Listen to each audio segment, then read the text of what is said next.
lots of young people who understand what they want to get from life but just don't know how to get it, and we need to give them the opportunity to use all the tools that could be available to them to help them get what they want for life. What I'm interested in is finding ways that new technology developments can be used by young people and actually older people, anybody who wants to learn, how they can use modern technologies to support the learning they want to do, to follow their interests and to take part in learning activities that motivate them and where they feel they've got some say in how the learning's done, so they feel they've got some ownership. So it's about trying to help people follow their interests, but also to show them how the things they might be interested in learning are also things that are useful things to learn for getting a qualification or for getting a job. Why should it be that we have learning spaces that are fixed to suit the designer maybe?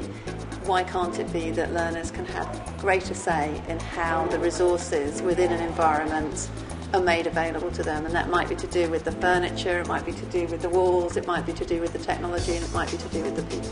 What we're doing in that room is all about looking at how you can privately communicate your emotional experience to people. And in particular today we're looking at how the environment might affect how people feel in that environment. So we're trying different types of media and sound out to see whether perhaps lots and lots of light and bangs makes people feel angry, or something very soothing makes people feel happy, to explore whether teachers or learners can make particular environments to make them feel certain ways, or to make them learn better, or to make them feel more creative.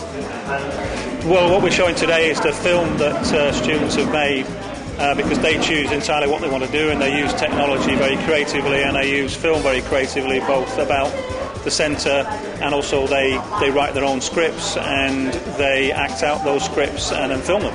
But they enjoy it, they come in every day, they seem to like doing the things that they choose to do. I mean, because we don't impose anything on them, they can choose entirely what they want to do. I know it makes you think about like what you actually want to do when you're older, instead of just, and also I don't know, it just makes you more together, more organised. The learning space is just like any other space.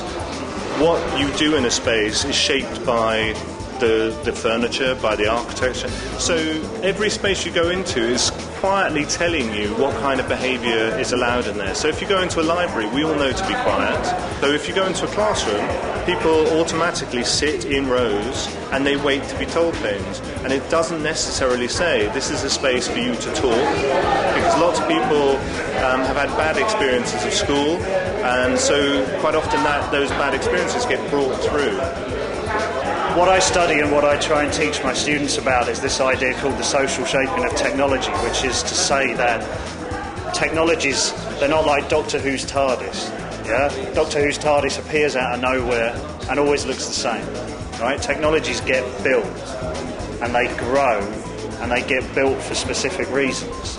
And sometimes they get built for reasons that are useful to the people who use them, but sometimes they get built to keep people out. That's why King Arthur supposedly built his round table, so all his knights would feel equal instead of him sitting at the end. So even just the design of a table, can say something about the roles that we play.